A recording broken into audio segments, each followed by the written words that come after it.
We're going to do on barriers, obstacles, and blocks, struggles that I have encountered.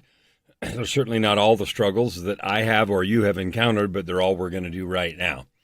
Today I titled self-loathing, which is kind of a horrible sounding word or a horrible phrase, but it just means the condition of not liking yourself, all the way up to absolutely hating yourself. When self-loathing gets bad enough, people end their lives, which is tragic. Because there's always tomorrow. The sun's always going to come up, and there's always a way forward. And that's never the only answer, ever, ever, ever, no matter what.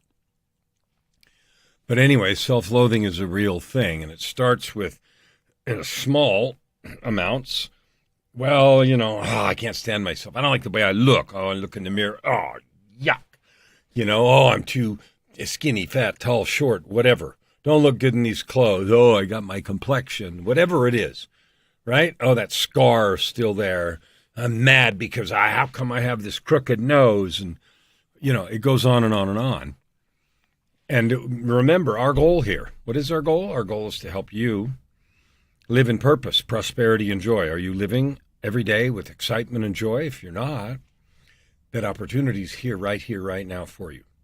I'm not making it up. It really is. Right here, right now. You can live in purpose, prosperity, and joy every day. Whoa! What a beautiful opportunity. What a beautiful thought. What a beautiful thing.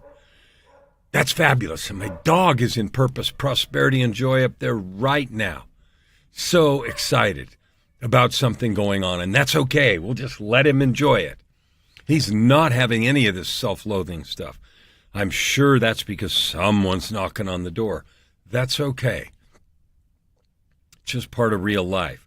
Now, I picked this picture in the background because it's got this sad person here on the ground and then this sort of sad-faced, nondescript person. And I don't know what emotion they're doing, but it seemed like a good background for self-loathing, right?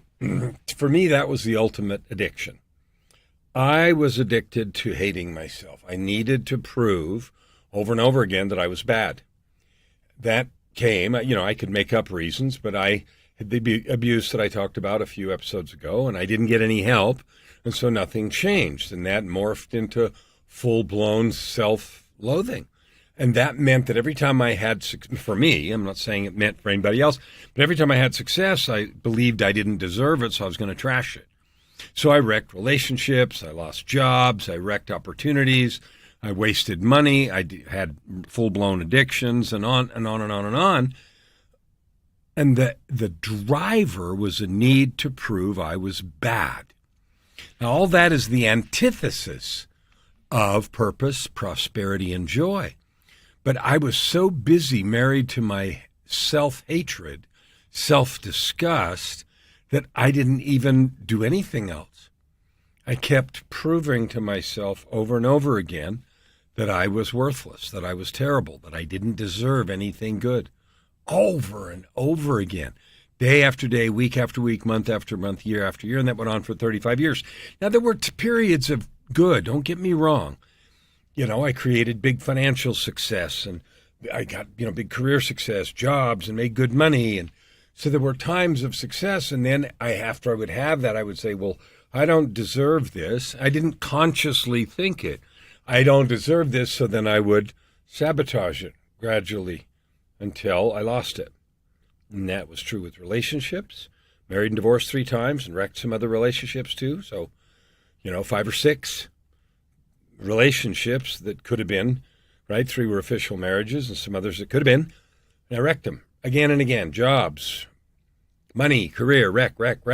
Build it again. Because I'm supposed to have this, supposed to do it, right? So the struggle that I had from living in purpose, prosperity, and joy like I have right now is the need to prove I was bad. And that sounds crazy, right? Do you doubt yourself? Do you doubt your divinity? I don't know. I sure doubted mine. I believed I was the opposite. Worthless, didn't amount to much, never would amount to much, alone, cut off, lonely, no support. That's what I believed about my own life. And I didn't know how at the time to do something about it. But what I didn't do in those years is what I have done later, which is just say, I'm not living here anymore. And even though I don't know the way forward, I'm going to find a way out. So let's talk about the truth. The truth is you may be feeling more or less of those kinds of things that we've talked about the last several days, or you may not. Maybe you're already just thrilled with your life and you're excited about things. Or maybe you're addicted to mediocrity and you're just kind of going with the flow, whatever's easy and average. You know what? You're allowed to do any of it. Nobody came and stopped me when I was living in self-loathing. Nobody will come and stop you living addicted to mediocrity, going with the flow. And nobody's going to come and twist your arm and force you to discover your talents and then serve with them. This series is aimed at those who feel that yearning. And I know there's a boatload because I talk to at least a dozen brand new people I've never met every week. Some weeks maybe only 8 or 9. 8, 9, 10, 12 brand new people I've never talked to. Everywhere in the world, every week, and without exception. I'm trying to think if that's true. Maybe over the last several months, 1 or 2 people, but almost without exception, people feel and express a yearning to add good to the world, to find and use their divine gifts, and to make it a business and money if they can. Everybody, I love helping people. I just love, how would you like to help them? Well, I like to do this, that, and the other. People want it. And I'm assuming you're one of those. If you're not, then this whole video series probably bored you to death and you're gone a long time ago. Because this whole road to 50 million is just me exploring my calling, which is to help people to discover their gifts, to make a choice to serve with them, to love themselves, to believe in themselves, to understand who they really are as divine beings. So that's the truth. The truth is you're a divine being. You were created by God or the universe or whatever you want to call it. I call it God because I died and I had conversations with him. But whatever you want to call it, you're a divine being. You were created on purpose. Now, your experiences in life may have dragged you all over the floor and bashed your head up and down against the wall. That doesn't change the fact of where you came from. It doesn't change the fact of who you are. It doesn't change the fact that regardless of where you've been, right this minute, you can make a choice to look up, stand up, and move, even in a molecule in a positive direction. I was not able to do that until I declared I'm done being where I am. As long as I stayed with a foot in both camps, well, I don't know if I can change. I don't know. It's too hard. It's too late. Then nothing happened. It's like that dude said, the guy that climbing Mount Everest dude. I think he said, until one fully commits, there's always the possibility of pulling back.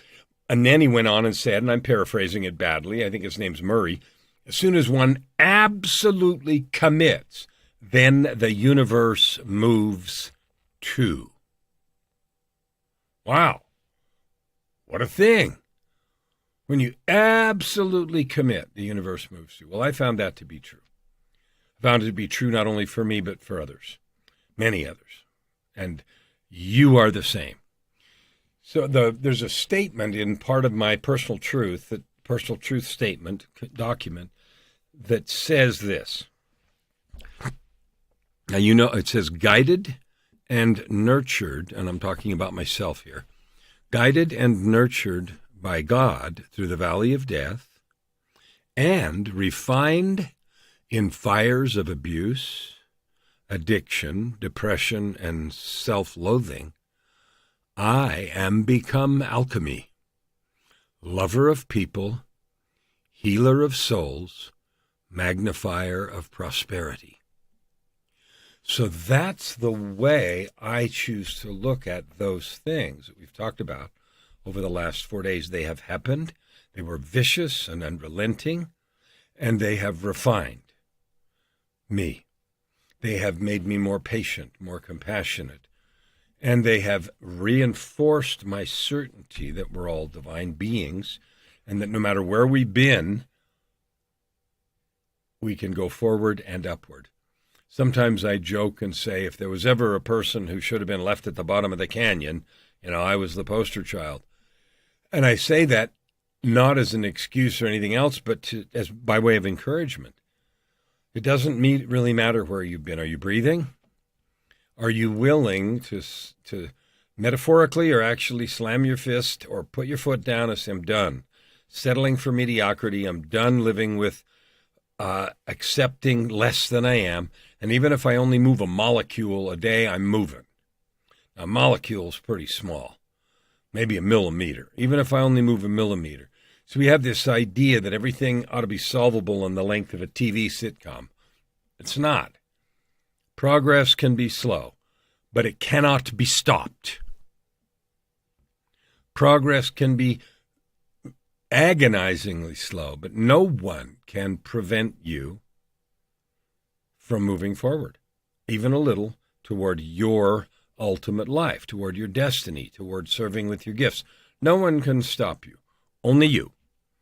Only me can stop me. Now, sometimes people talking about this make it sound like we move by leaps and bounds. Well, some people do, but not very many, and mostly it's small progress. If you look at a tree, you can't watch it grow, right? If you come back in a few months, you notice, or even a few weeks, you notice it's different. Progress and growth is slow, like rings on a tree, right? Things move at their own pace. The key is to declare your independence from old ways, old thinking. In my case, it was self-loathing, which we're talking about today. And the way I did that was get help, talk to people, shrinks and coaches and everything else. And those are tools. They're outside. Remember, I talked about the recording studio. It might have been today, might have been yesterday.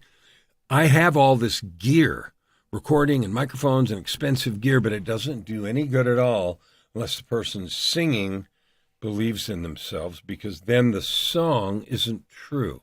The sound of the voice doesn't carry truth. So the most important thing to create, to discover your gifts, to serve with them, to create a business, to live that ultimate life, to feel joyful every day, purpose, prosperity, and joy, is simply decide that's what you're going to do. And we've trained ourselves to think, okay, fine, it's going to come from Amazon in 5 minutes, right? No. But if you say, I'm not quitting no matter what, I'm not going to stop. I may go backwards, I may get smacked around, I'm not going to stop. Because I said so. Just because I said so. Not because anyone has to agree or approve.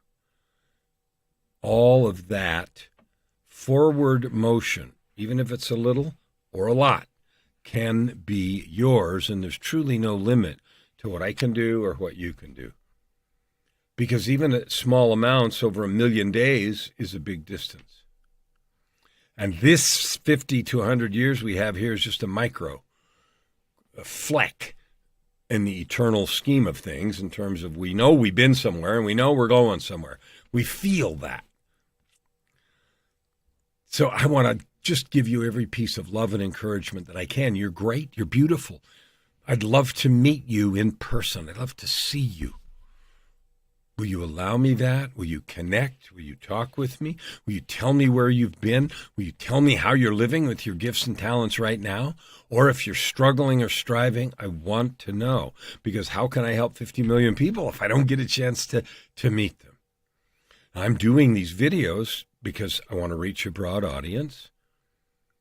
And you know what I notice is most people, and I say most just as a percentage, they would rather stay stuck. Don't let that be you. There's no reason that you need to stay stuck. Everybody else can, not you. You can move forward. You are a divine being. You have gifts. You can make the prosperity you want, the cash you want, the business you want, but more importantly, the happiness that we all want. You can have it. That's what my goal is on the road to 50 million, is to help 50 million people discover their divinity, their divine gifts, and then choose to serve with them with all their hearts and to be joyful, powerful, and in service. And you would be amazed at all the benefits that come on the side friendships, relationships, happiness, and yes, prosperity in terms of coin, cash, and however you want to describe it. I'll see you tomorrow on the road to 50 million.